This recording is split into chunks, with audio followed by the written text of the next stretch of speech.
కొత్త వ్యక్తులని బయట నుంచి తీసుకొని వచ్చారు. అలాగే ఉన్న ఎమ్మెల్యేలను మంత్రులుగా పనిచేసిన ఎంపీలుగా పంపిస్తున్నారు. మరోవైపు చూసుకుంటే కొత్త వాళ్ళని కొన్ని ప్రాంతాలకి చేసిన పరిస్థితి ఉంది. అలాగే పిఠాపురం లాంటి వ్యక్తులు ఎంపీ నుంచి వంగా గీత లాంటి వ్యక్తుల్ని ఎమ్మెల్యేగా తీసుకుని వస్తున్న పరిస్థితి చూసాం.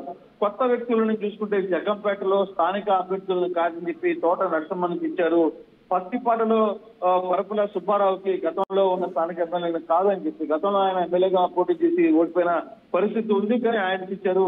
మార్గాని భరతం చూసాం. అతను ఎంపీగా ఉన్నాడు. ఎంపీ నుంచి తీసుకొని వచ్చి సిటీకి తీసుకొని వచ్చారు.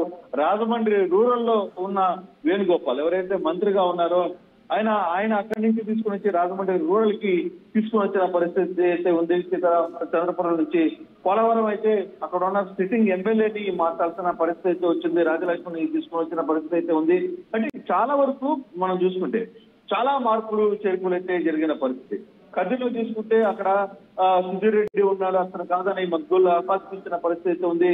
ఎర్రగొండపాలెం తీసుకుంటే అక్కడ సిట్టింగ్ మంత్రిని అక్కడి నుంచి మార్చారు కాబట్టి తాడిపట్టి చంద్రశేఖర్కి ఇచ్చారు. తర్వాత ఎమిగ్నూరు చూసుకుంటే మాదాని వెంకటేష్ అనే కొత్త వ్యక్తికి ఇచ్చారు. తిరుపతిలో భూమన కరుణాకర్ రెడ్డి కుమారుడు అభినయ్ రెడ్డికి ఇచ్చిన పరిస్థితి అయితే ఉంది. గుంటూరు ఈస్ట్ లో ఎవరైతే గుంటూరు వెస్ట్ నుంచి ఉన్న అభ్యర్థిని కాదని వాళ్ళ కూతురు ఫాతిమాకి ఇచ్చిన పరిస్థితి అయితే ఉంది. మచిలీపట్నం చూసుకుంటే పేరు నాని కూతురు కుమారుడు కృష్ణమూర్తికి ఇచ్చిన పరిస్థితి అయితే ఉంది. చంద్రగిరిలో చెవిరెడ్డి భాస్కర్ రెడ్డిని కాదని చెప్పి తన కుమారుడు మోహిత్ రెడ్డికి ఇచ్చిన పరిస్థితి అయితే ఉంది. ఉషాచరణ్ కిరణ్ ని కూడా ఆమెని అక్కడి నుంచి మార్చి ఇప్పుడు పెళ్లికొండకి తీసుకొని వచ్చిన పరిస్థితి ఉంది. అలాగే కళ్యాణ్ దుర్గం నుంచి ఎంపీగా ఉన్న రంగయ్యని తీసుకుని వచ్చి అక్కడ స్థానికంగా ఉన్న ఎమ్మెల్యేగా ఇచ్చిన పరిస్థితి అయితే ఉంది. తర్వాత అరకు తీసుకుంటే గుడ్డేటి మాధవ్కి, అలాగే పాడేరు తీసుకుంటే ఈశ్వరాజుకి, తర్వాత విజయవాడ సెంట్రల్ ఎక్కడైతే విజయవాడ ఈస్ట్ లో పనిచేసిన విజయవాడ వెస్ట్ లో పనిచేసిన వెల్లంపల్లిని తీసుకుని వచ్చి విజయవాడ వెస్ట్ కి విజయవాడ సెంట్రల్ కి తీసుకుని వచ్చిన పరిస్థితి. ఇవన్నీ చూసుకుంటే విజయవాడ వెస్ట్ లో కూడా ఆసిఫ్ ని తీసుకుని వచ్చాడు. అయితే ఇతను ముస్లిం మైనారిటీకి సంబంధించిన ఒక సామాజిక వర్గానికి సంబంధించిన అధ్యక్షుడిగా పనిచేస్తున్నాడు. వీళ్ళందరినీ కూడా ఎక్కడికక్కడ మార్పులు అయితే చాలా ఎక్కువగానే జరిగాయి. అంటే కాకపోతే సిట్టింగ్ అభ్యర్థులకి, సిట్టింగ్ ఎమ్మెల్యేలకి, మంత్రులకి స్థానకలనం జరిగింది. ఎంపీలుగా ఉన్న వాళ్ళని ఎమ్మెల్యేలుగా తీసుకుని వచ్చారు. ఎమ్మెల్యేలుగా ఉన్న వాళ్ళని ఎంపీలుగా తీసుకెళ్లారు. చాలా వరకు అంటే సమీవుల్లా కుమారుడు వారసుల్ని ఈసారి 4-5 మందిని వారసుల్ని తెచ్చిన పరిస్థితి. ఇక రాబోయే 2-3 రోజుల్లో కూడా చాలా పెద్ద లిస్టే రాబోతుంది. దాదాపుగా ఇంకొక 20 లిస్టు జరగబోతుంది. దాదాపుగా 60 ఎమ్మెల్యేలని ఈ ప్రాంతంలో ఖచ్చితంగా వైసీపీ ఎమ్మెల్యేలుగా మార్చే పరిస్థితి ఉంది. స్థానకలనం చేసే పరిస్థితి ఉంది. చాలా ఇష్యూస్ అయితే రాబోయే రోజుల్లో దాదాపుగా జగన్మోహన్ రెడ్డి పండగ లోపల అంటే జనవరి 15 లోపల ఇవన్నీ కూడా క్లియర్ చేయాలి. తర్వాత మొత్తానికి కూడా ఎక్కడికక్కడ ఈక్వేషన్స్ మార్చాలి. ఈక్వేషన్ సంబంధించిన వ్యవహారంలో ఏ వ్యక్తుల్ని అక్కడ ఇన్ఛార్జీలకు ఉంచాలి, ఎవరెవరిని అక్కడ ముందుకు దించాలి. అట్ ద సేమ్ టైం ఉన్న వ్యక్తులందరినీ కూడా అంటే పార్టీకి సంబంధించిన వ్యవహారాలు కావచ్చు, లేకపోతే ఇతర పార్టీల నుంచి వచ్చే వ్యక్తులు కావచ్చు, లేకపోతే కొత్త వ్యక్తులను కావచ్చు, వీళ్ళందరినీ ఆ ప్రాంతాలకు ఇన్ఛార్జీలుగా ఉంచి అక్కడ అంటే మొత్తం బాధ్యత ఆ ప్రాంతాలకు ఒప్పచెప్పాలి. కానీ జగన్మోహన్ రెడ్డి ఒకటే చెప్తుంది, సామాజిక న్యాయం లేకపోతే ఇంకొక విషయాలు, ఈ 2 విషయాలనే గట్టిగా తీసుకుంటున్నాం. అదే విషయంగా ఈసారి గెలుపుని ఖచ్చితంగా గెలిపి తీరాలి, గెలుపుని సాధించాలి. అది ఎంతవరకైనా సరే, ఎంత దూరమైనా పోవడానికి ఆయన మెంటల్ గా ప్రిపేర్.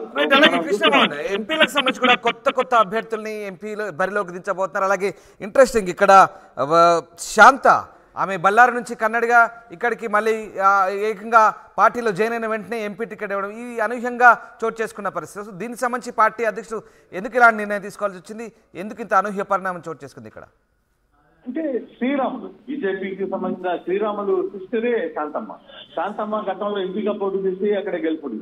కానీ ఆయా ప్రాంతాలని అంటే కురుబ సామాజిక వర్గం లేకపోతే అక్కడున్న ఇతర సామాజిక వర్గాలని సామాజిక వర్గంగా మాత్రం ఈసారి జగన్మోహన్ రెడ్డి చాలా క్లియర్ గానే ఈ వ్యవహారాన్ని అంతా కూడా నడిపారనేది చాలా స్పష్టంగా అర్థమవుతుంది.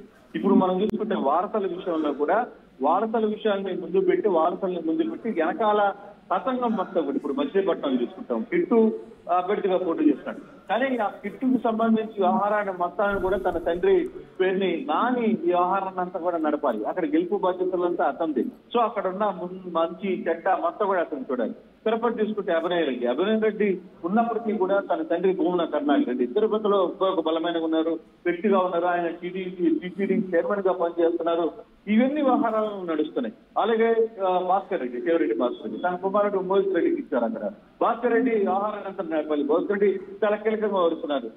కరుణాకర్ రెడ్డి కావచ్చు, లేకపోతే పేరు జ్ఞాని కావచ్చు, వీళ్ళు ముగ్గురు పార్టీకి ఒక బలమైన పురాణంలో ఒక వ్యక్తులుగా ఉన్నారు. కానీ వీళ్ళు మిగతా కేవలం తమ నియోజకవర్గాలే కాదు, మిగతా నియోజకవర్గాలను కూడా ప్రభావితం చేయగలిగిన వ్యక్తులు. ఆ ప్రభావితం చేయగలిగిన వ్యక్తుల్లో భాగంగా వీళ్ళందరికీ కూడా పిల్లల్ని, తమ వారసుల్ని ముందుకు దింపారు.